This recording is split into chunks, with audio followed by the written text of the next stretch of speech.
നാളെ ഒരാളെ കഥ പറയാൻ പോവുക കേട്ടോ. അപ്പോൾ നമുക്കത് കേൾക്കാം. അതിൻ്റെ പ്രാക്ടീസാണേ. ഓക്കെ, അപ്പോഴത്തേന് ഇതാ ഒരാൾ സ്കൂൾ വിട്ട് വരുന്നു. എല്ലാവർക്കും നമസ്കാരം. പ്രിയപ്പെട്ട കൂട്ടുകാരെ, നിങ്ങൾക്ക് കഥ കേൾക്കാൻ ഇഷ്ടമല്ലേ? എന്നാൽ ഞാൻ ഒരു കഥ പറഞ്ഞുതരാം. വലിയ മരങ്ങളും ഇല്ലിക്കാടുകളും നിറഞ്ഞ പെരും കാട്, അതിൻ്റെ താഴെ കുത്തിയൊഴുകുന്ന പുഴ. പുഴയുടെ തീരത്തെ ഈറ്റക്കാട്ടിലായിരുന്നു അവരുടെ താമസം. അവരെന്നു പറഞ്ഞാൽ ലാര.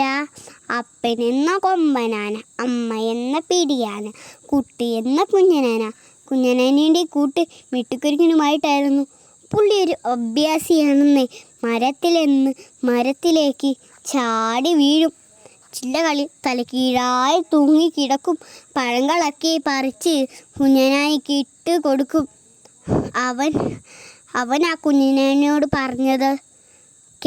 പറഞ്ഞതൊക്കെ ചിന്നൻ മുയലിനെ പെരുമ്പാമ്പ് മിഴുങ്ങിയത്, ചെമ്പൻ കരടികൾ തേനീച്ചകളുടെ കുത്തിയോടിച്ചത്, ആരോ വെച്ച കെണിയിൽ കൊടുവ കുടുങ്ങിയത്.